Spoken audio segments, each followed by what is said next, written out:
Hi guys, I'm so excited. Kurt's like gonna have to rein me in because he's like, oh God, she's really excited to be hosting this community call.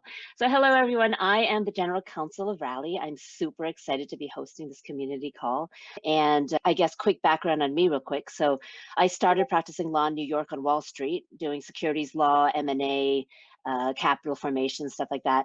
And then when I moved out to California, I dove into the Silicon Valley tech industry, realized this is where the fun is at. So worked at law firms and then started in the gaming space with PlayStation back when we launched PlayStation 4. I still say we, I can't help it. I don't have an Xbox. And really dove into gaming. I think gaming is one of the most exciting parts. Honestly, I love my jobs, always have, because it's sort of the interplay between tech and creativity and the legal issues can be really interesting. And then I met up with the folks at Kabam, and then here I am now. So really excited to be here. Real quick reminders for this call. Please, everyone stay on mute. And if you guys have any questions, go ahead and pop into the chat. We'll answer them at the end. And just running through the agenda real quick. So we're going to start off with Grant talking about some new creators. And then I'm going to give a super quick regulatory and communications overview. That's where Kurt's going to have to cut me off because I'm going to get like totally nerding out, getting excited about it. Mike will give us some KPI updates. I'll give a quick governance update on a proposal that's up about the community treasury. And finally, we have our special guest, Bryan Flynn. So without further ado, I'm going to pass it off to Grant. Happy Friday, everyone. Yeah, if you want to go, yeah, there we go, perfect. Awesome. So we have one creator to talk about today, and it's going to be Vanish Esports. Vanish is actually an organization that I own part of, and so we've been around for about a year and a half, going on 2 years this summer, actually. So we had our founding, time before the World Cup, and so we have multiple professional esports Fortnite players across multiple regions, West Coast, East Coast, and we also have some in the Asian scene. And so really what we're excited about this coin for is to really drive our Discord, our Twitter, and allow fans to engage with us, kind of never like times never before, right? And so we want to do a lot of cool meet and greets with players and with owners, and we're really excited to use this to really drive some monetary value to Vanish, but also just engage with our community furthermore with YouTube content and special access in our Discord. Super. Thanks, Grant. Okay, so now my regulatory and communications overview. So just teeing this up a little bit, I know there's a lot of talk and chatter just about what's going on regulatorily. This is an amazing community and I love y'all because a lot of you guys have a lot of sophistication, like the way that you talk about securities issues and the way you talk about the risks is spot on. Like you really do understand what's going on. And so I apologize for those who are already pretty sophisticated in the regulatory space, but I did think that some folks maybe don't really know what the hubbub is about. And I thought it might be helpful just to talk a little bit about some of the constraints around crypto, some of the pain points, and really what kind of guardrails we're working through. And I've been here, I mentioned on Discord that I've been staring at regulatory issues, well, frankly, for almost, wow, I date myself, a couple of decades really. But when it comes to the crypto space for the past 3 years, this is something that I've been focusing on a lot. And as y'all know, there's been a lot of changes in the crypto industry. And now we're kind of heading into this world of DeFi. Frankly, there's a lot that just doesn't really apply when it comes to traditional regulatory constraints. Doesn't mean we're free from them. And that's why I want to give this quick overview to talk through some of the issues. So a couple of pain points, you hear these complaints a lot. And amongst me and all of my attorney friends in the crypto space, there's these are opinions that we've shared for quite a while. The regulators are out to get cryptocurrency. There's no clarity in the regulations. Enforcement actions are arbitrary and unfair. And I added some exclamation points because I don't have any pretty pictures, but I just want to show that there's emphasis here. This is really unfair and just very frustrating. But that all said, I will say that there's some guidelines that we have picked up. It's not always just arbitrary and unfair. A lot of it has to do with how the company presents itself, what people say about the cryptocurrency. And while there's no specific clarity on the regulations, there is applicability. There's stuff that's happened in the past that the regulators are leaning on when they make the rules for stuff that they've never even thought about. Next slide, Kurt. So I want to talk a little bit about the SEC, and some of you probably don't even know what that acronym stands for, frankly, but it's a term of a regulator that is very focused in the crypto space because what the SEC does is they manage and oversee any sales of securities. So here's sort of a wordy slide to talk a little bit about their three-part mission, which is protect investors, maintain fair and efficient markets, facilitate capital formation. And then these really, really old laws, the regulations that were put up, and I hear some of you quoting like sections from it, which I'm like, damn, these guys are smart. But in 1933 and 1934, yeah, the timing is right after the crash, the big crash of the stock market. They put up these rules to make sure that some of these insane fraudulent activities stop happening. They wanted to, back in the 30s, they wanted to restore the public trust, want to make sure that companies can still actually really raise money the way that you're supposed to, sell equity, stakes in the company, and give information. So what they did was they basically regulated it and created a structure by which all companies that are selling securities have to have uniform disclosure of information.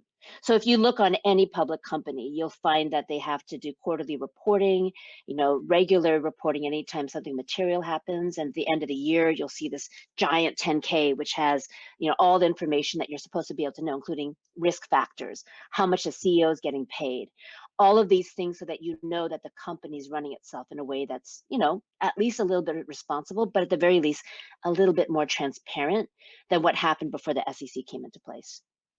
So I want to kind of just give this backdrop. I'm not saying that I necessarily agree with all the opinions of the SEC, but it has been put there for a reason. And when I put in this concept of fraud, I mean, you guys saw the ICO stuff. There were a lot of companies that were just honestly flat out fraud. They were just taking money, saying that you'll get 3,000% appreciation of your investment, talking about these amazing things, and people jumped in. There were, in fact, some normal consumers, not just crypto people, that were like, that sounds like a great deal. I want to put all my money into it. And a lot of people lost a crap load of money. So the ICO craze was one of those things when the SEC came cracking down on it. There were a lot of really low hanging fruit. There's a lot of companies that literally were trying to defraud people out of their money. And at the heart of it, the SEC is supposed to be a consumer protection agency. In practice, it gets a little challenging because in 1933, believe me, no one thought about digital currency. And so here we are now in a world where technology has just surpassed the regulators. And this is a common theme in regulation. A lot of these laws were put in place way before the technology. And now we're trying to shove the applicability into something that just doesn't apply. But that's why it's helpful at least to know from where the SEC comes. They're trying to protect people from fraud. And that said, there's other bells and whistles and guardrails that we've learned a lot from the ICO folks that got nailed. And now just going forward, don't be bad, don't do crappy things. And there's more to it than that, but sort of as a basic premise, be transparent and make sure people know what they're buying. It's kind of sort of an overarching principle that outside the statutes, it's sort of, generally like, what we say to young people is like, just don't be a jerk. And not to say that with the SEC, because there are statutory rules, it's not necessarily going to protect you, but it's certainly a good way to do business. Next slide, Kurt. So I want to bring up another sort of esoteric thing, the Howey test, which I think some of you guys may have already heard of. Speaking of really weird ways to apply old laws into new technology, you guys can read more about what this is about, but it's basically about orange orchards and buying shares of what the orange orchards would produce. Well, because there was nothing else that was applicable, the regulators use this really, really old case and apply it to cryptocurrency as to decide basically whether or not a cryptocurrency is a security. And what really, forget the orange orchards, what really matters is these 4 bullet points. If all 4 of these elements are present, then the SEC has a pretty solid position to say that what you're trying to sell is actually a security. So it's an investment of money in a common enterprise with the expectation of profits. Focus on that one, I'll come back to it, solely from the efforts of others. And the solely from the efforts of others, I want to focus on those last 2 points, because an investment of money is like if you give money to something, then that's an investment of money potentially. And a common enterprise means everyone's in it together. You all want to make this company successful or make this whatever asset worth something. And then the last 2 really apply to us, the expectation of profits. How do you create an expectation of profit? A lot of that's what you say, what you do, how you present something, how you market something. That could create an expectation of profit in those that are listening. And then the last one, solely from the efforts of others. And that's really interesting when it comes to DeFi. If you're depending on a single entity, a single company, a single party to do something, develop something, build something, and it all goes back to that single party, well, that's solely from the efforts of someone other than yourself. You're sitting back, you're doing nothing. You're like, okay, I trust you guys, go build something great, make me a profit. That's really what this is focusing on. So the really interesting dynamic there is that if there's no longer this dependency on just one company, if you're actually decentralized and the decisions are being made by a decentralized community, kind of flips this whole test upside down. If you can't say that it's just the efforts of one entity that is creating this expectation of profit, the Howey test fails. So a lot of what we're focusing on is, and I'll talk about this a little bit later, is really just trying to avoid presenting something that's solely because you're going to expect a profit from it. That's the only reason why you're buying into this thing. That's one big piece because that's communications. And we saw a lot of ICO, Kick, Telegram. I'm not sure if you guys follow those cases, but a lot was creation of expectation. And then finally, solely the efforts of others. We're really working on decentralizing this community, and we're right on the right track. And a lot of that is also to address not only the fact that we want this to be run by the community, but also it really does minimize some of the regulatory risk if we can prove out that no one's relying on us anymore as a company. Next slide, Kurt. So just a couple of points on when securities laws do not apply. And I just want to touch upon these because probably some of you have heard about this idea about a private placement. That's a Reg D under securities law. If it's a private sale to sophisticated folks, then that's not considered a security, or at least it doesn't apply to securities laws. And if you don't live in the US, because then the SEC doesn't have jurisdiction. So like if you sell, you've seen a lot of these folks doing things where they geo-block the United States because they don't want to deal with the regulators here, for good reason. But that actually doesn't get, the securities laws of the US don't apply. And then finally, if you're not selling a security, utility tokens, currencies, these are all regulated by different bodies, but not by the SEC. Next slide. So how does it apply to us? First point, which I just mentioned, what you say really matters. What creators say about the creator coin, what anyone says in marketing or in blog posts or anything else, it all matters because it can be deemed marketing.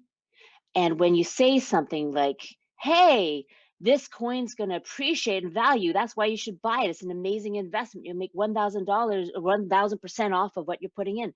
Yeah, don't say that. Because one, that really shouldn't be the point. That's not really what your fans are there for. But also because that is literally the definition of creating an expectation of profit.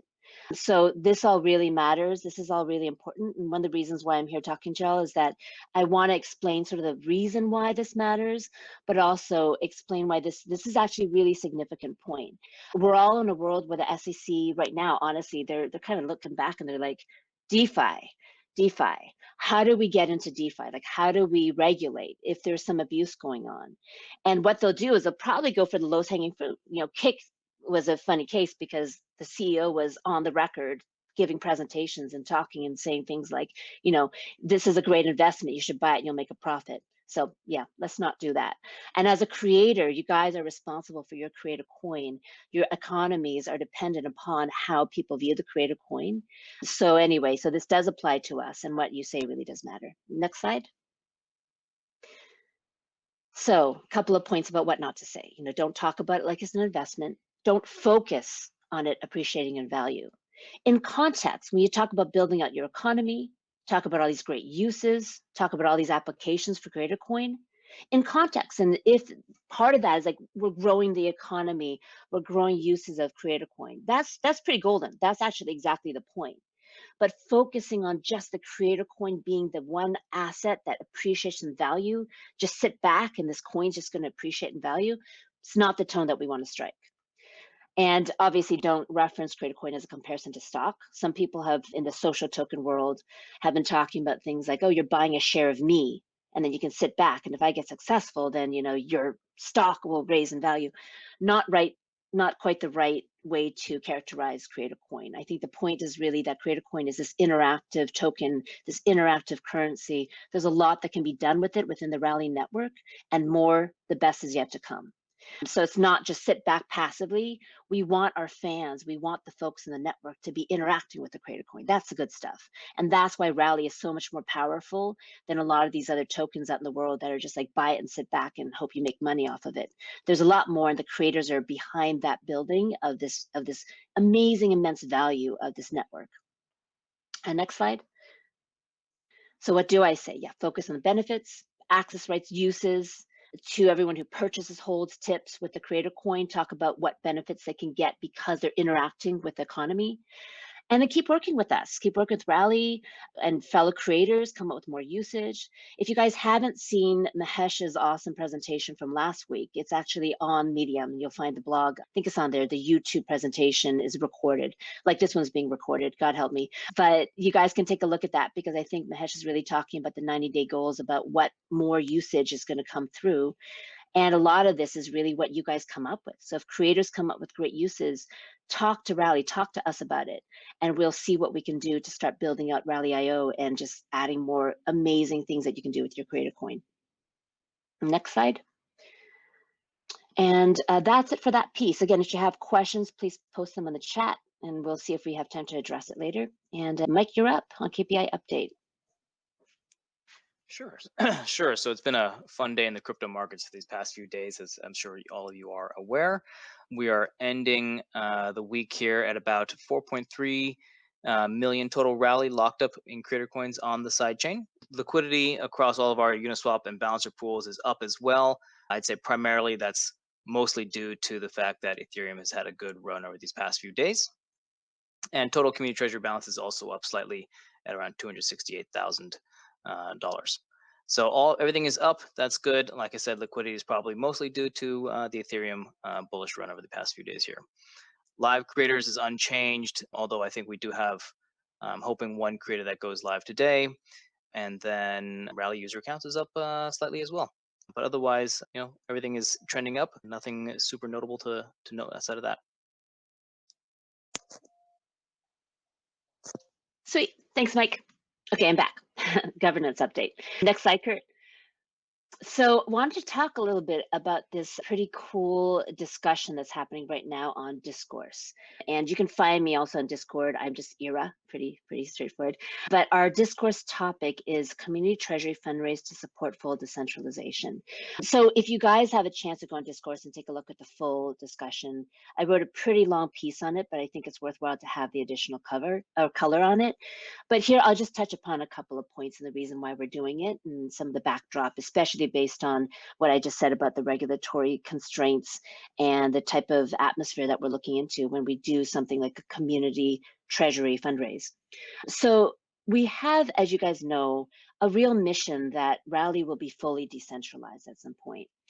When I say fully decentralized at some point, the reason is because we have this pretty cool hybrid right now, and it's intentional.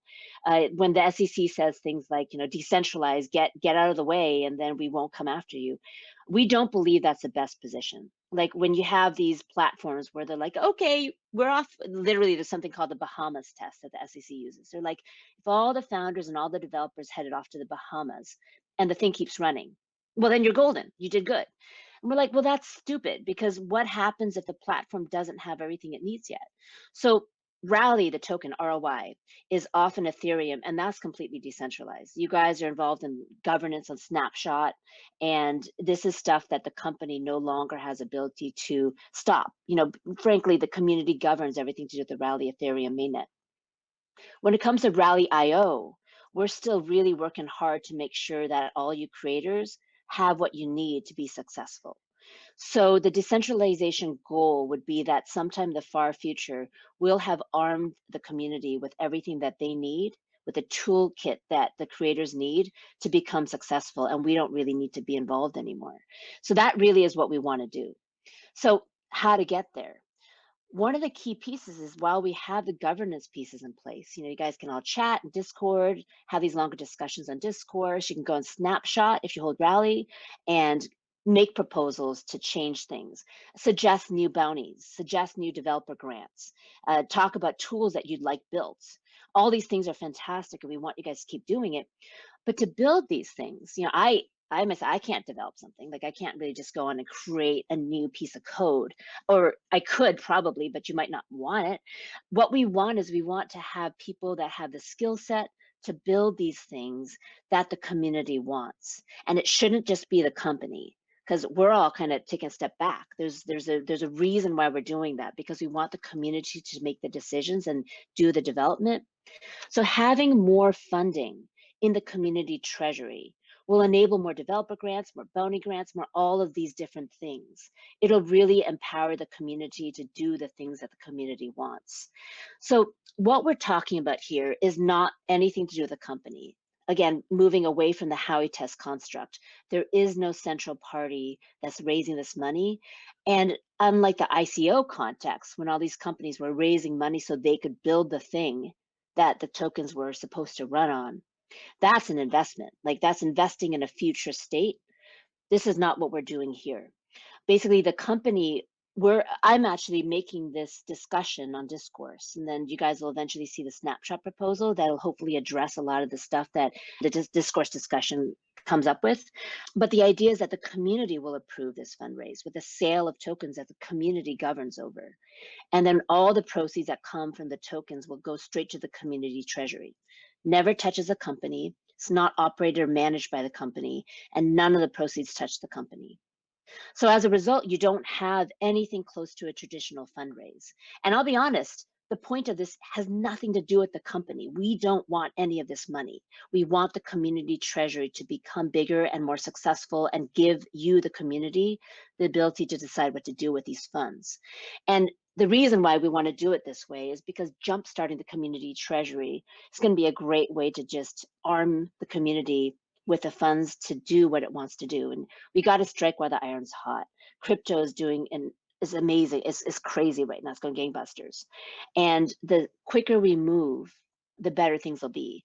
You know, sometime later, we're open to a lot of discussion. We'd love to hear what the community has to say about, you know, having some longer term way to keep the community treasury funded in a way that might be more robust than just relying on the YDVs, the yield delegating vaults. But I think what we're looking at right now is to just create this padded war chest to start with this amazing development work that a lot of the community members, you guys have already given us some terrific ideas. So any harebrained scheme, any interesting idea, post it up on Discord, chat about it on Discourse, let us know what you think. But this community treasury fundraise is directed at trying to help to make all these things happen. Ideas are amazing, but they're nothing until you can actually make it happen. And that's what we're trying to effectuate here. So the way that this will happen is with total community control, absolute transparency. What the plan is right now is to have more discussion on discourse, and then we'll put up the snapshot proposal. And the proposal is going to be a little bit more general. What we're going to be doing is having a third party come in who's a trusted resource. We'll figure out who that party is, and they'll be the ones kind of managing and operating the actual fundraise. Again, company doesn't want any part in being involved. But before this is finalized, the community will have a chance to take a look at one more snapshot proposal that will probably either have that third party present, or we'll have someone in the community discuss it. But it'll have the final terms of whatever the token sale is, and the community will have the right to make that final approval before it goes forward. We want this to be community led. We want the community to be fully vested in it. And so that's the positioning of it. And hopefully that gives a little bit more background. Again, please check out Discourse. Please add your thoughts. If you have any questions here, please go ahead and throw it onto chat, and we'll see if we have time at the end to answer it. And that's really the main point. So we hope that everyone's excited about this idea. It's pretty novel. I mean, I've been talking to a lot of folks, a lot of outside counsel, a lot of GCs at the big protocols. And while no one's ever done anything quite like this, or at least they haven't heard of anything quite like this, everyone's universally supportive. I mean, I talked to some pretty conservative law firms to get the really hardcore, like, what are the risks here? And they're like, you know, if the community does it, if it's all for the community treasury, it doesn't touch the company, you guys are probably pretty good. You know, just make sure that that is the case. And we're absolutely committed to helping the community make this happen. Next slide. Special guest, Bryan Flynn. Hand it over to you, Bryan. Thanks, Ira. Hey everyone, my name is Bryan.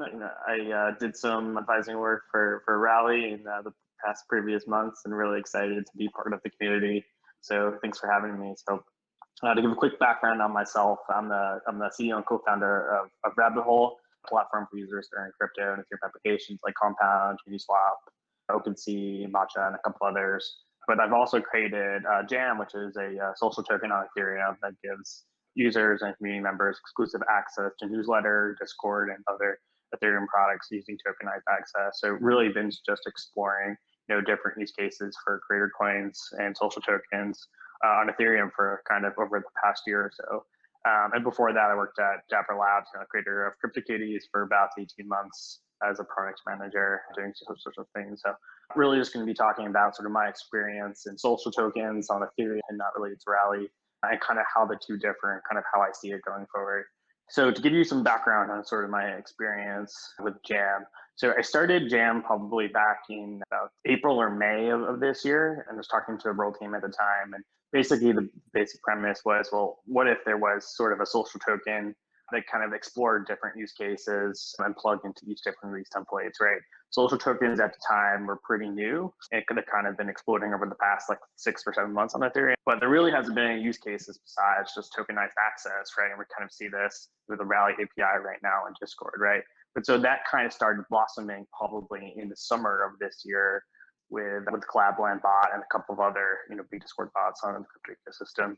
So after kind of seeing that, right, wow, this is really interesting. A bunch of community members getting together, holding the token, getting access to this community was something really special and something I wanted to experiment with. So just going through the process of minting a token and supplying liquidity was a pretty tedious process in itself. And I think I was like one of the first 10 people to do it with social tokens. But kind of the process on Ethereum is you actually have to mint a token, supply liquidity on Uniswap, and then you have to get people to buy the token on Uniswap, right? It's a very tedious process in itself and cause some volatility as well. So it's pretty nebulous sort of in itself, and it's kind of feels like the Wild West, which was why Rally is sort of really appealing in itself, right? Because there's a lot of problems that a lot of social token issuers face right now when it comes to how do you even issue the token, how do you create liquidity for it, how do you find the right people to buy it, right? It's kind of like a really tough process in itself. So, Rally in itself, having the bonding curve necessary to support the creators is just a really smooth platform. And so when I heard about Rally and what the team was doing in the summer, I was really excited about it. So how I kind of see the space evolving right now. So right now it's kind of like the Ethereum ecosystem using these different social token use cases, sort of using on smart contract side, and then there's kind of Rally doing this from the private side chain, merging it together, right? Both of them have the end goal of sort of decentralization, but they're kind of two different processes, which is really interesting in itself, right? So Ethereum in itself is starting a kind of a more decentralized process, and as you mentioned, it's kind of progressively decentralizing, right? And so it's really hard for the Ethereum community and social tokens to kind of make decisions in itself, because there's too many decisions to make kind of in the beginning, right? And there's not really control of who makes those decisions, right?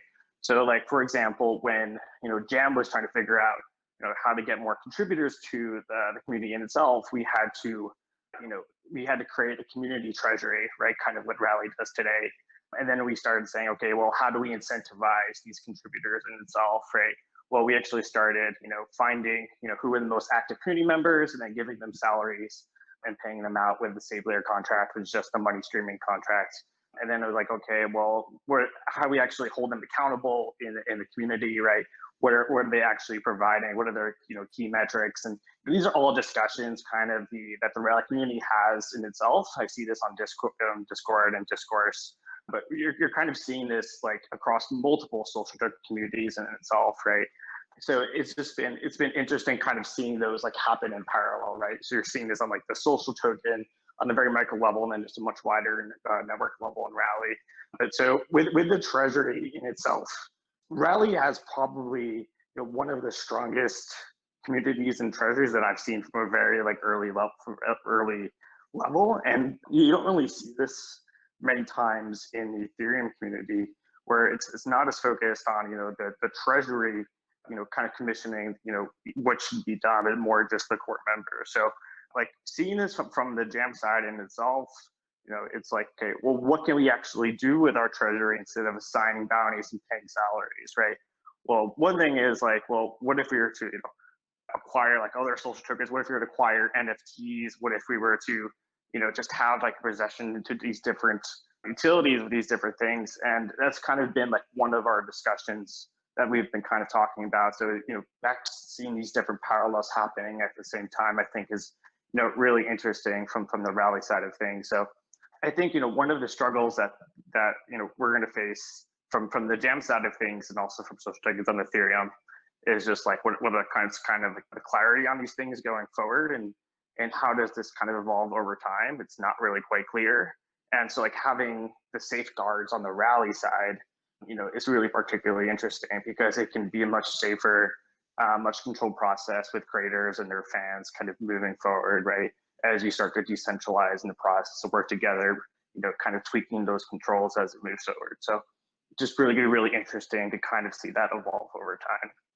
Yeah, so that's about it. So just wanted to kind of, give my opinion on kind of like what I'm seeing from the rally side of things, and also kind of giving the perspective from the jam and kind of how the two evolve. So if anyone has any questions, happy to answer them.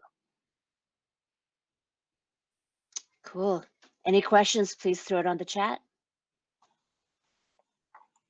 And if not, that's a wrap. I've got a quick question, if you don't mind. Just I thought it'd be easier to say it in voice. Is that all right?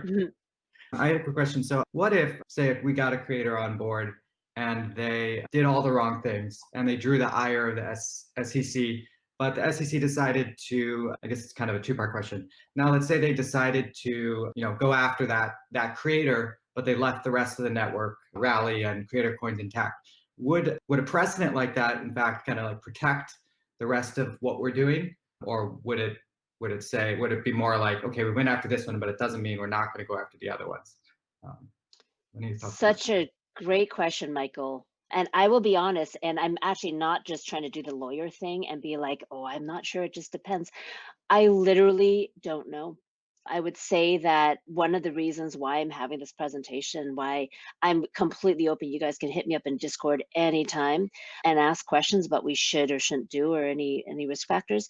I'm going to have to punt on that one and say, let's hope we don't get there. And that's really part of why we, I made the comment that Rally.io remains centralized, and we have folks that are still working directly with creators, exactly because we want to make sure that we guide and educate the creators and the community on what we should and shouldn't do.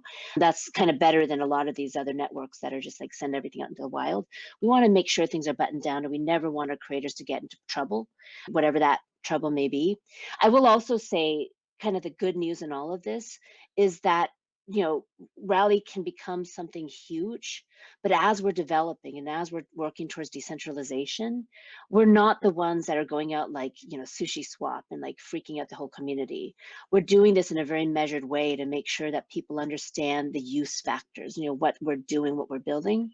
So I don't think that any of these creator coin that are currently on Rally are going to be the first target. We're just not kind of low-hanging fruit. And also because so much of what Rally does is really buttoned down for absolutely intentional reasons. So it's a great question, Michael. I will say, honestly, I hope we never get there. I don't think that we will, based on how things have been going so far. Obviously, if anything ever were to come up, we'll have, we still have our community calls, and we'll talk through if we see or hear anything that might be risky. So let's put a pin on that. Hopefully I never actually have to be like, okay, so here's the legal analysis, and let's do everything we can to prevent it from happening is actually the best perspective there. Very cool. Thank you. And I guess as a follow-up, have you guys internally talked about, what you might do and how you might intervene if you did see a creator, talking about this in the wrong ways? Or have you had to do that so far at all? Yeah, no, great question as well. I mean, so far we have actually relationships with each of our creators, which is pretty amazing. And it's intentional again. We're not just doing this because we're like, oh, don't want to get them in trouble. We're doing this because we want to build this great relationship and actually set our creators up for success. And frankly, the better that folks do in the beginning, the better there will be essentially like a best practices, the people that other creators can model themselves after.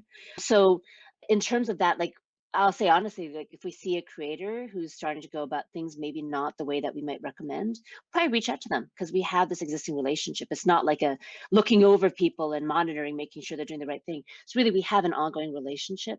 So I think a lot of it's going to be maintaining that great relationship, making sure, and everyone out there who's a creator who's on this call, we're here for you. Like, this is the point. We're not actually trying to police anything that you do. That's really not why we would be reaching out to say, hey, you know, this thing that you were doing, or this program that you're having, we're not policing, but we wanted to recommend, just because we have some of that information. Like, you have me, for better for worse, like I've been staring at this stuff for a really long ass time, so I would be really helpful to talk through that. So I do want to make sure that folks know we're not sitting here trying to monitor, but we are here to make sure that you guys are set up for success. And unfortunately, regulatory stuff is something you have to think about in the crypto world, so happy to give that education anytime that we can. Excellent. Great answer. Thank you. Thanks, Michael. Anyone else? Anything else? We're always around. I am always around. As my team knows, for better, for worse, I will always be available. But all that said, just a quick reminder that the next community call, we're not going to have you guys log in on Christmas. The next community call is going to be January 8th. And so you'll see messaging about that in the link in the new agenda. But in the meantime, have an amazing holiday. Here's to 2021, for God's sakes. We're in the final stretch, guys. 2020 is almost done. And thank y'all for being a part of this. Okay, Kurt, you didn't have to like take the cane and yank me off screen. No, great job, everybody. Happy New Year. Happy holidays. Bye, everyone. Thank you. Bye. Thank you. Bye.